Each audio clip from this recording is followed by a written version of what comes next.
How's it going, guys? Oddly Unorthodox back for another Total War game.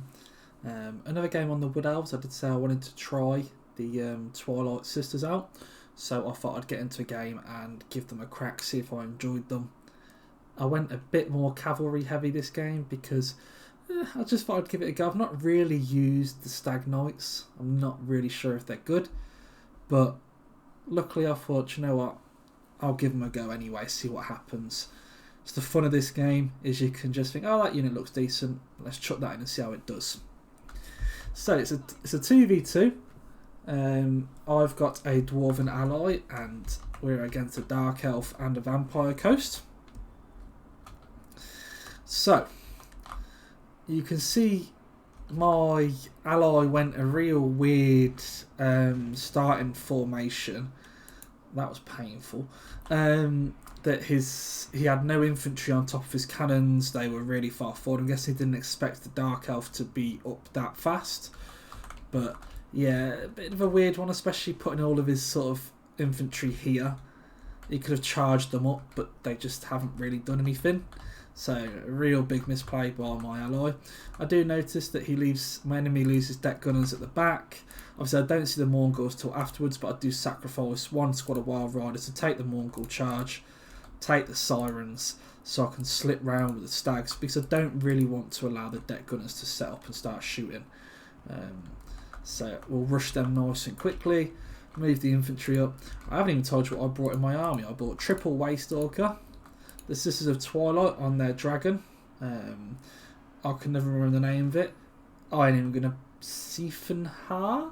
No idea. I'm not going to try and butcher that name any more than that. So, we run up. We get all charged in the infantry, and you can see the deck gunners are gone already.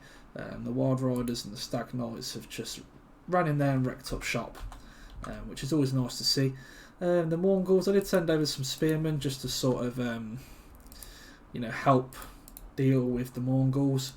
But Wild Riders are good, they've got frenzy, damage. They're quite decent, if I'm honest. So we get a little bit here. I did want to try and get a breath attack, but then I didn't realise they were the black spot ones, and they are actually doing a fair amount of damage. So I thought, right, I better back up, allow my Way Watchers to move up. I will say this game ends in a bit of an unexpected twist, in the fact that sadly it does end because Steam decides to go down randomly. So we don't get to see a true victor, but if I'm honest, I can sort of tell you who would win from that situation. At this point, my Dwarven ally is just getting hammered. I'm not really sure what he's doing, but he's getting hammered that badly that now the Dark Elf is sending over his units to try and deal with me, realising that his Vampire ally is, Vampire Coast ally is very close to being run over. I've absolutely crushed him to this point. We're dealing quite a bit of damage to him.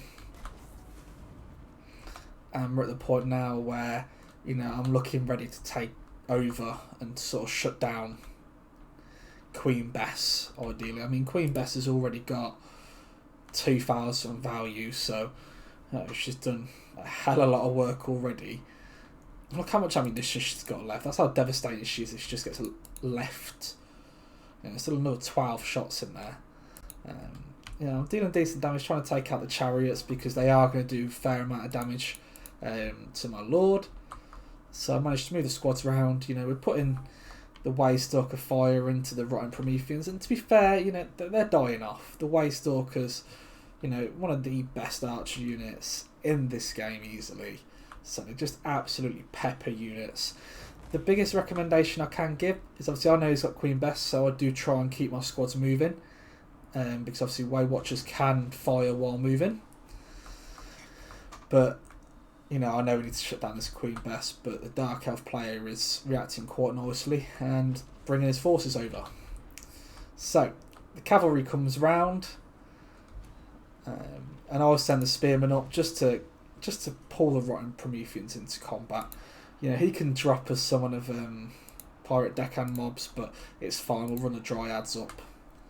So I don't know why she's firing those shots into them. But as you can see, we're taking out those. I'm pretty sure this is a Yeah, Pit of Shades coming down. Good Pit of Shades. Yeah, it's my Dwarven ally. You could tell, so you guys can't see the score, but you could tell by the score at this point. I think I was on about 8,000. The Dark Elf was on like 7,000. The actual Vampire Coast was about 5,000. My Dwarf was 3,000. It was just a real poor choice and setup for him, which means his cannons just got compromised so early. But I get the Great Knight Stags in here on top of Queen Bess. We want to shut Queen Bess down. We've had enough of shooting now. They pull some Wild Riders over again just to try and get some bodies in. I know I need to shut down Queen Bess. I can't allow it to stay up because if that gets back up, I'm in real big trouble. So he's deciding to keep trying to use Scourge Chariots to deal with me, whereas I'm just picking off little squads here and there. I've managed to chop through them, so we're sending the infantry up. Right now, at this point, I believe the DC is in a second. Gotta love those gotta love those Steam disconnections. Now, normally I wouldn't post a game like this, but I did say I would get a video up as soon as possible of me trying this. This is a Twilight, in my opinion, on them. Let's have a look at the value. It's still 1,200 value, and there's still a lot more for them to give. I know they've got a lot of passives with the dragon and stuff like that. When he loses quite a bit of HP, he becomes quite strong in melee. So at this point, I know I'm in a bit of trouble, but as you can see, it does end there. So before actually getting out of here, do I think I could win this? I definitely think I could take out the Death Hag on her shrine, but if I'm honest, there's a lot of infantry left.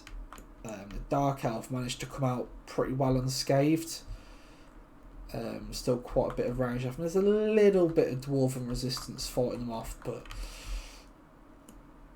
I think I would struggle if I'm honest. One, I've got to kill Malekith, who might have Soul Stealers. That might be doable with the Sister Twilight on a dragon. But if I'm honest, I've then got to kill... I can't remember his name, but it's the Legendary Lord he took. And he's got healing magic, some summons left in his pocket. So I do think I would have ended up losing. But on a positive note, I think for 1,300 gold, I know without having to really get her in anything nitty gritty, is really quite a positive score. The Stag Knights worked well. The Way Watchers, they had a lot more to give, so I didn't manage to get all of the ammunition down. So, one squad that got the most kills for some reason only did 729 gold, must have just been killing chaff. And then obviously 1,400 on that one, so that's good. I think they're about 1,100 apiece. The Eternal Guard, I'm not massively fussed. Same with the Druids about what they make. I'd just take them for something to tar units up if I need to buy myself a little bit of time. And we're going to try a different Wood Elf Lord for the game tomorrow. So that should be quite an interesting one. I'm thinking the Dryad Legendary Lord should be quite an interesting one. Right, thank you for watching, guys, and I'll catch you on the video tomorrow.